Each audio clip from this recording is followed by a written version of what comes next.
And meet Groucho Marx. Welcome to You Bet Your Life. Say the secret word and pick up an extra $100. Now let's see. You're Jack Schwartz, and your name is EdenRyl. Is that right? Ryl. EdenRyl. Ryl. EdenRyl. Will you spell it for the audience? RYL. That's simple enough. Huh? Very simple name. Your name is Jack Schwartz. That's right. Change it. Fine. Do you know what Schwartz means in German? Black. Means black. Well, you want to be known as Jack Black? No. Then you'd have to go to Vegas. You could turn it around and be Blackjack.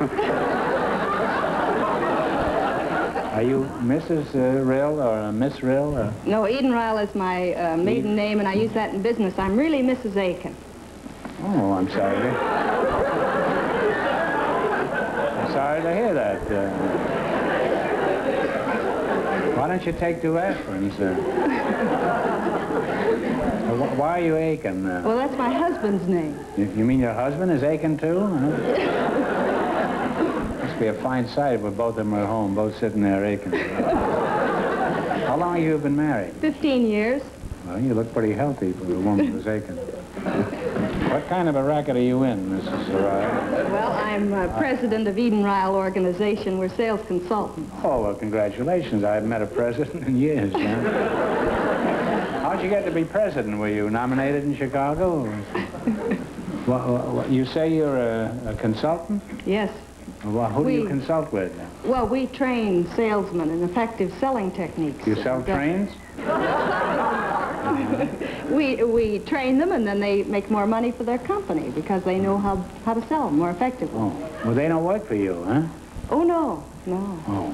Don't the salesmen resent being taught by one of the distaff side? Oh, no, I should say not, because men, every man is taught by his mother, and then he goes to school, and he's taught mostly by women teachers, and then he gets married, and, well, men go all through life being guided by women, and...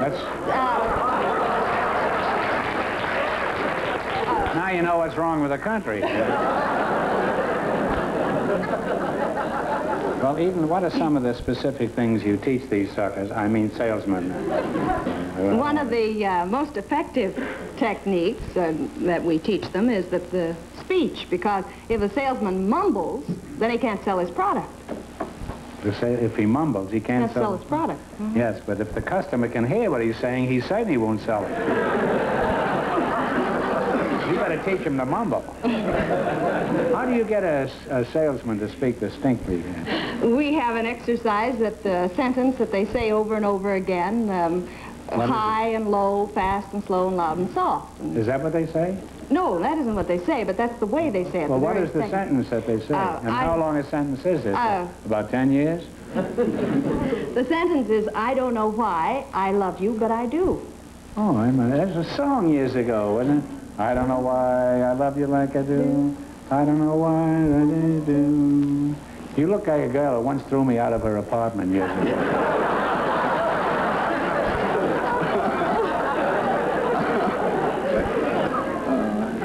There was nothing wrong. It was just in the wrong apartment. Listen, this could happen to anybody. Now, where were we? You were just throwing me out of your apartment. You said, well... We were talking about selling techniques. Yes. You're very attractive, you know. Thank you, Gretchen. How do you...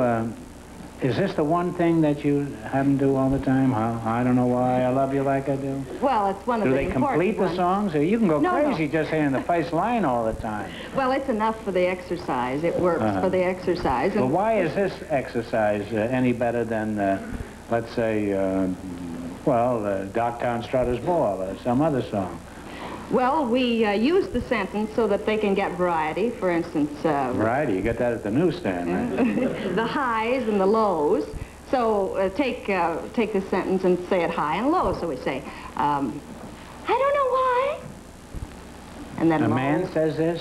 Yeah. You mean he rings the front door of a house?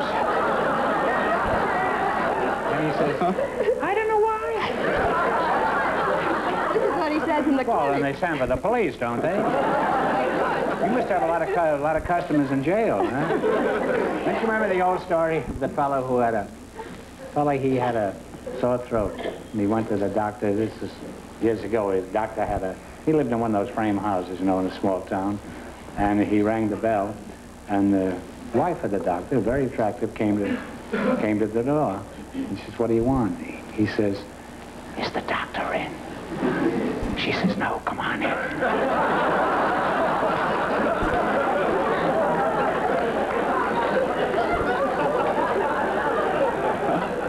That's what would happen to your salesman.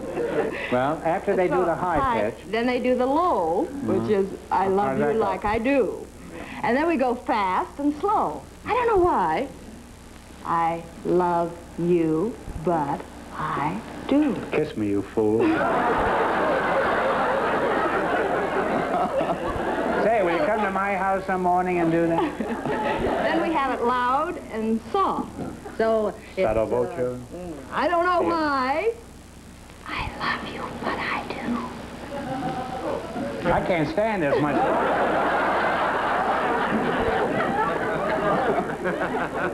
No, I'm only flesh and blood. More flesh and blood, I would assure you. Eden, you seem to be quite successful with this. Would you say the business world is as tough for women as it is for men? Oh, it's tougher, Groucho. It is? Yes, men make it tougher because they have because they're crazy about you girls, that's why. No, they've built inferiority into women down through history. Women have built in... No, yes, men. I knew most everything else was, but I didn't know they'd gotten around to that. I don't think women have it so tough. A very wise philosopher once said, behind every successful man, there stands a woman, and behind her stands his wife.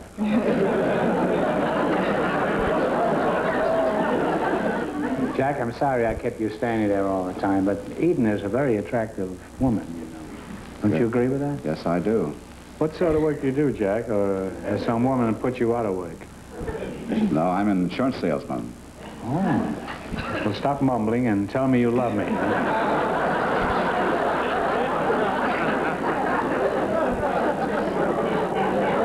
Are you a good one, Jack, or do you need a selling course from Eden? No, I'm known as the greatest telephone salesman in the country. Oh, well, how much are your telephones? Oh, I don't sell telephones. I sell insurance. I use the telephone to make my contacts. You're selling trains and you're selling telephones. This isn't just by chance Fenneman paired you with Eden as partners here, huh? Jack, I'm sorry. I just can't believe that every time you pick up a phone, you sell some insurance. People just aren't that gullible, are they? Well, of course, I don't sell everybody I talk to, but if I make enough of these calls, I make at least 1 or 2 sales, and it averages out that every time I lift the receiver off the hook, I make myself about $5.60. How many phone calls would you say you make in a day? Oh, I've been known to make as many as 100 a day. You'd never leave your office, huh? No. I'd like to see you in action. Fenneman, George, could you bring out the backstage phone and the L.A. directory? You're both experts on selling, and I've never sold a thing in my life. I couldn't sell an umbrella in a rainstorm. Even so, I'll bet I'm a better salesman than you are, Jack. I bet I can sell a stranger a 4-cent stamp for 25 cents. You want to bet? Yes, I'll bet you. How much you want to bet? I'll bet you $1. $1. Took you a long time to get it. Well, it's not easy to build these. When I called, you should jump. I jumped, all right. Yeah, you didn't bring the phone. Well, there it is. Eden, you open up this book any place at all. All right. And pick out a number that looks like it might be a private residence. All right. Then, Jack, you start calling it. All right. You call it NBC Life Insurance, so we don't have any problem. And Eden, you pick out a number and dial it. I have no hand in this at all. Oh, wait, a private residence. Yeah, that's a manufacturing Yeah, company. that's right. Here we are. One. Here's one. All right. Right there. Right there. Right there. Right there? Yeah. I don't know why.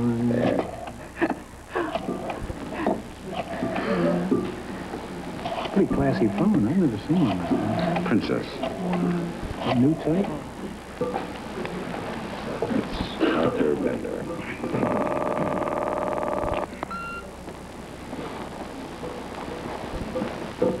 All right, tell us, Jack. Let's see how good you are. Nobody there yet. I haven't answered yet. Sell it to him anyhow. Well, you know, let's try somebody else. What's the matter? No, Well, I just made myself $5.60. Even if they don't answer, I still make $5.60. Out of my money, you haven't.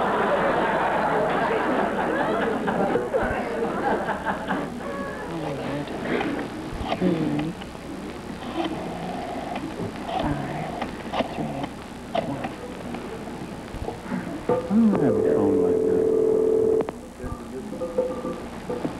Let's get the same numbers, huh? Hello? Hello, is this Mrs. Bender? Yes. Oh, Mrs. Bender, this is Mr. Jack Schwartz of the NBC Life Insurance Company. And the reason I was calling Mrs. Bender is my company has just designed a plan which will put you on our payroll. And I'd like to tell you something about it. No, I'm not interested. You're what, Mrs. Bender? I am not interested. Well, Mrs. Bender, is Mr. Bender home now? No, He's on a bender. What time will he be home? He is not interested either. Well, We are Mrs. not interested in life insurance. Well, Mrs. Bender, do you have anything at all that'll pay Mr. Bender if he meets with an accident or becomes sick? Yes, we do. You He do doesn't have. get home Well, soon, he'll Mrs. meet with Bender, an I'll tell you what I'd like to do. I'd like to have you talk with somebody who would like to visit with you just for a moment, if you can. Hello? Yes. Is this Mrs. Bender? Yes. Well, this is Groucho Marx, and I'm calling from my show at NBC. I just made a bet with a couple of wise guys. I bet them I could sell you a 4-cent stamp for a quarter. How about it? No.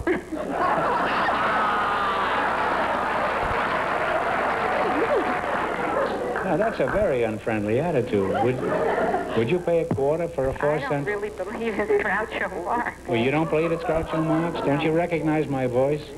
What channel are you on? Let me check. No, this is me, all right.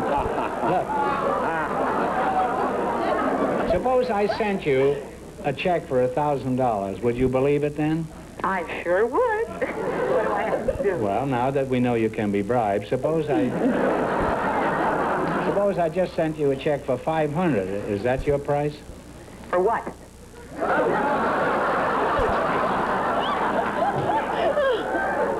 Mrs. Bender, no comment. Would you settle for $100? And what do I have to do? You don't have to do anything. You just have to send me And why 20. did you drop from 1,000 to 100? Well, because I think $100 is a pretty fair price for a thing like this. After all, you're not involved. I'm not asking you to do any labor of any kind. You just give your address to George Fenneman, and if you send me a quarter, I'll send you a 4-cent stamp and a check for $100 signed by Groucho Marx. Now, hang on now. I want you to talk to George Fenneman. Do you believe it's me now? It sure sounds like you. Well, okay. Well, hold on. In case anybody else gets any ideas, this offer is now closed. I could be broke in 5 minutes at this rate. Well, Jack, now you've seen a real salesman at work.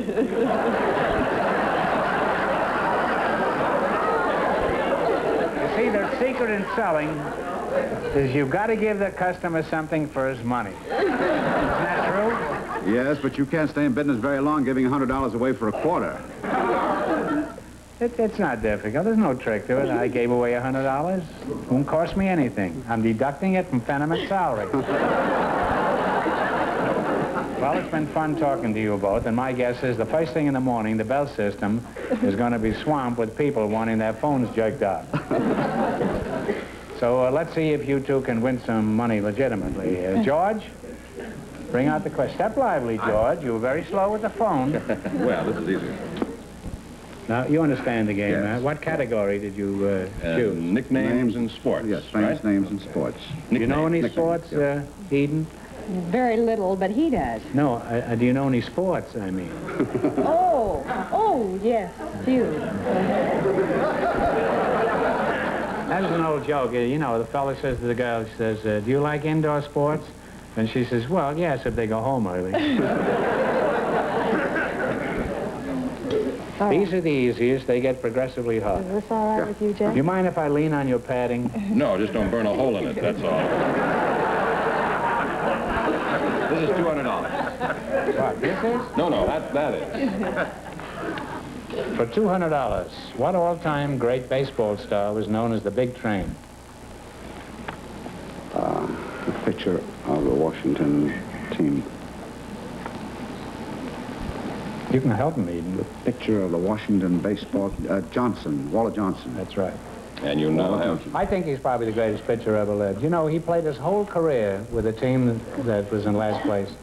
If he'd ever had a chance with the Yankees or the Chicago White Sox, it never equaled his record. He was called the Big Train. You know why he was called that? Because the ball came so fast that the batter couldn't see it, that's all. And he never hit a batter in his life, never threw a beanball, which is more than I can say of the present pitchers in baseball. I don't want to mention any names, but you know who I am. Now then, where were we? They have $200? Right, shall we take Go another ahead, 200? Jack. What do you want? Let's take another 200, yeah. All right. Try to get somebody who doesn't know this time. No. For $200, what college is nicknamed the Green Wave? Good, take a chance. It's the University of North Carolina. I think it's the University of North Carolina. No, it's Tulane. I wouldn't know it because I'm not a football fan. I'm a baseball fan. Well, you still have $200 and 2 more chances I'd to be a make total football of fan 5. if I understood what was going on. I never know what they're doing now. This is 300. As soon as you spot one of the football players, they take him out and put in somebody else. Completely baffled sitting there, and it's freezing besides. For $300, what all-time great baseball star was known as Big Six?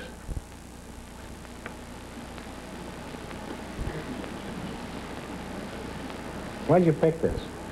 Why did I pick it? Yeah, you knew she didn't know anything about baseball. Big Six. It wasn't Pennock, was it? Kurt Pennock? No, it was Christy Mathewson. You know, he was a war hero. You know, he was killed during the war. They have a stone at the Polo Grounds in New York to commemorate Christy Mathewson. I guess with the exception of Johnson, he was probably the greatest pitcher. You have 200, and if you get this, you will have 500. Another $300. If a pitcher hits a fella, and deliberately, like a lot of them do, they should give him a run. He should be allowed to go all the way around the bases. Then they'd stop hitting the batter. For $300, pole vaulters Bill Sefton and Earl Meadows had a joint nickname. What was it? I don't. Well, it was the Heavenly Twins. The Heavenly Twins. Yeah.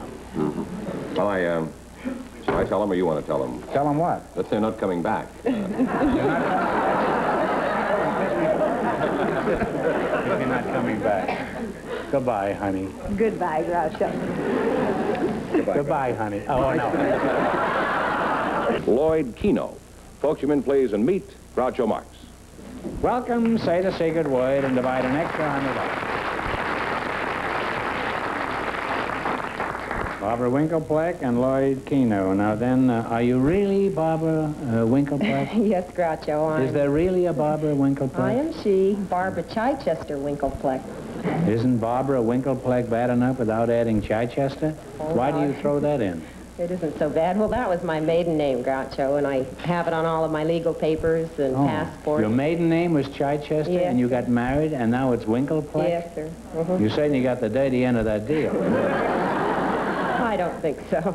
You're Lloyd Kino, huh? How do you pronounce it? Oh, just like the game. What game, Winklepleck? Kino. Kino, huh? And you spell it K-I-N-O, huh? Right. Why don't you call it Kino? Because Kino is K-E-N-O, isn't it? Kino. Kino. Yes. Think about it. Well, Why don't you call yourself Winklepleck? I'd like to get better acquainted with you two, but as you heard, we just have time enough to play the quiz and give you a chance to win some money. So, George, if you have the questions ready, bring them in. Mr. Fenneman? Say something in real Japanese thing. Mr. Fenneman, I want you to meet Lloyd Kino. How do you do, Kino? Mr. Fenneman-san. You bet. Now, what is the category that they have taken a chance on? You selected spelling, didn't you? Right. Let's see. Do you know how to play the game? Yes, sir. So, shall I? Go ahead. Start with 200. We'll give it to you. For $200, spell the word indefatigable, meaning tireless. Indefatigable. I-N-D-E-F-A-T-I-G-A-B-L-E. I-N-D-E-F-A-T-I-G-A-B-L-E. That's good. And you have $200. Okay. Another $200 one. Spell the word pachyderm, meaning a thick-skinned animal, such as an elephant. P-A-C-H-Y-D-E-R-M. You said it good. You now have $400 and 2 more chances to make a total of 5. Go ahead, you're doing fine. Okay, we'll get this and then... You're going to play it Safe. Safe, all right? We're scotching me, you know? Spell the word spinet, meaning a small piano, or a piano. And a piano. Spinet. S-P-I-N-E-T. Right. And you have $500 and 1 more chance. Another 200.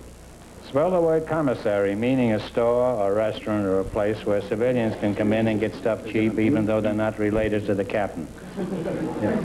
C-O-M-M-I-S-A-R-Y. 2 S's. We didn't talk about it. Yeah, 2 S's. We should 2 have M's. talked about it.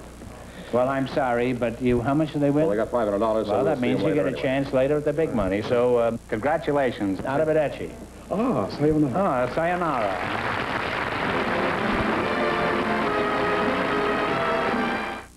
Here's the big question, George. Who's going to try for the big money? Barbara Winklepleck and Lloyd Kino. What's your language, $500, and here they are again. Well, how do you do there? You understand the game? Yes, Now, you pick a number from 1 to 10 for $10,000. Number 7. Number 7, you pick a number for $5,000. Number 6. If neither of these numbers comes up and you get the answer right, you go for a total of $2,000, right? Legend tells us that Arabian Nights are tales told... Oh, give it a time. I'm so eager for them to...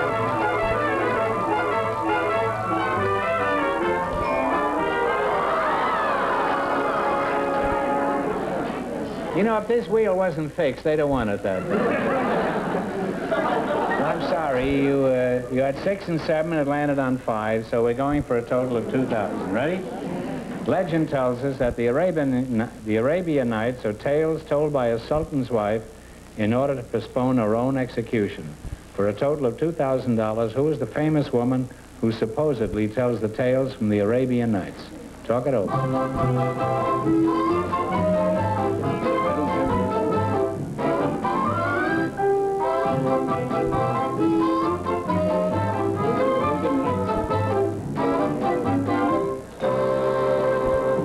What's the answer? We can't Can you think of anything? Well, say it out loud. Scheherazade. Scheherazade. Scheherazade. Very famous. I'm sorry you didn't win more, but how much did you win? 500. $500. Well, that's not too bad, huh? That's not bad. Thank you very much. Better luck next time. Thank you very much. Gotcha. Congratulations.